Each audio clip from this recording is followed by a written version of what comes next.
Welcome to कुंडली ज्ञान। जय माँ काली, जय माँ तारा, आप सबका भला हो। आज हम डिस्कस कर रहे हैं सूत्र, और सूत्र में मैं आपको बताऊंगा कि मान लीजिए कि आपके लग्न चार्ट के अंदर चंद्रमा 6th हाउस में आ गया है। आप अपने लग्न चार्ट खोलकर देखिए तो उसमें आपको दिखाई पड़ेगा कि अगर आपके 6th हाउस में चंद्रमा बैठा है तो ये आपको कैसी स्थिति देगा। ये आपको एक ऐसी पिक्यूलियर स्थिति देगा जो बुध और चंद्रमा देता है, जैसे मैंने अभी एक और सूत्र में बताया था पीछे कि चंद्र और बुध की युति क्या है। अब आप एक बात समझिए, अगर चंद्रमा यहाँ बैठा हुआ है ना 6th हाउस में, तो वो बुध की एनर्जी के साथ बैठा हुआ है, फिर चंद्रमा और बुध जैसा प्रॉब्लम होने लगेगा। तो अब यहाँ पर एक ऐसी पोजीशन आ जाएगी आपकी 6th हाउस में अगर चंद्रमा बैठा हुआ है, ठीक है, मान लीजिए बुध नहीं भी बैठा हुआ है पर बुध के घर में चंद्रमा बैठा है ना, तो एक जनरल आपको क्या इफेक्ट देगा। ये इफेक्ट आपको देगा कि एक टाइम पर आपके पास इतने पैसे होंगे कि आपके रजाई, गद्दा, तकिया सबके अंदर पैसा भरा होगा, आपके कनस्तर में पैसा भरा होगा, आपकी अलमारियों में पैसा भरा होगा, आपकी दुकान में पैसा भरा होगा, आपके बिजनेस से पैसा पागलों की तरह बरस रहा होगा। और ये आपको एक नंबर का घूसखोर बना देते हैं। आपसे ज्यादा घूसखोर आदमी कोई होगा ही नहीं। जबरदस्त घूसखोरी आपके अंदर होती है, आप बहुत घूसखोरी करते हैं, ब्राइब देने में आप उस्ताद होते हैं। इनफैक्ट अगर आप किसी, मान लीजिए कि बोलना नहीं चाहिए, कि किसी गवर्नमेंट कॉन्ट्रैक्ट में अगर आप आ जाते हैं, गवर्नमेंट कॉन्ट्रैक्टर बन जाते हैं, तो आपसे बड़ा घूसखोर कोई होगा ही नहीं।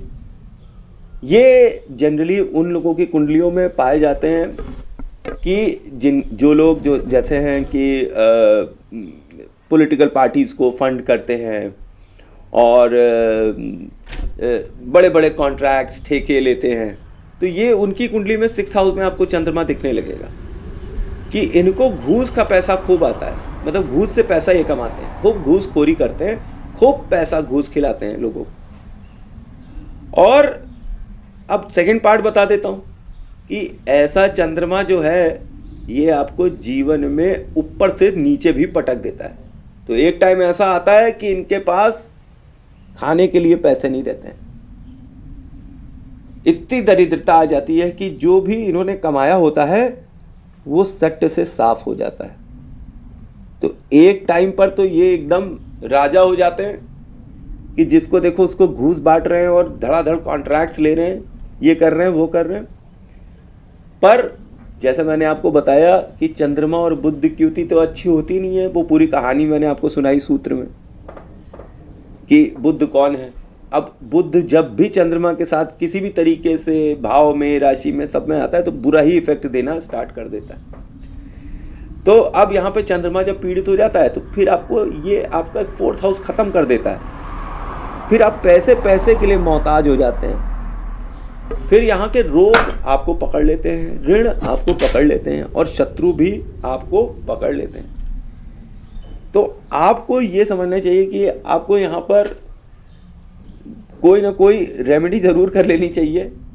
आपका समय अच्छा चल रहा है तो अच्छी बात है। और भाई चंद्रमा यहाँ पीड़ित हो रहा है तो चंद्रमा की रेमेडी आपको करना चाहिए। चंद्रमा की वस्तुओं का आपको दान कर देना चाहिए अगर चंद्रमा बैठा हुआ है तो। अब दिक्कत क्या होती है कि अगर हम चंद्रमा की वस्तुओं को दान दें तो हमारा दिल भी बैठने लगता है, क्योंकि 4th हाउस फिर हमारा खराब होने लगता है।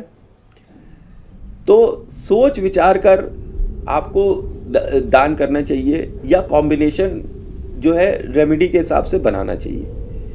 अब रेमेडी, कई रेमेडीज़ मैंने दे रखी हैं चंद्रमा की 6th हाउस में, तो वो आप मेरी प्लेलिस्ट से देख लीजिए। क्योंकि मुझको ये पता चला अभी तक मैंने जो डीलिंग करी कि लोग मुझसे डायरेक्ट आंसर पूछ रहे हैं, अपने आंसर्स लेते हैं और निकल जाते हैं, तो प्लेलिस्ट देखने की जहमत भी नहीं उठाते हैं। तो भाई साहब प्लीज़ आप प्लेलिस्ट में देख लीजिए रेमेडी। मैं आपको यहाँ पर सूत्र में बता दे रहा हूँ कि चंद्रमा अगर 6th हाउस में है तो अच्छा नहीं है, और चंद्रमा के उपाय करने चाहिए, चंद्रमा से रिलेटेड वस्तुओं का दान करना चाहिए। और जो बाकी रेमेडी है वो आप प्लेलिस्ट से देख सकते हैं। तो थैंक्स फॉर वॉचिंग। जय माँ काली, जय माँ तारा, आप सबका भला हो।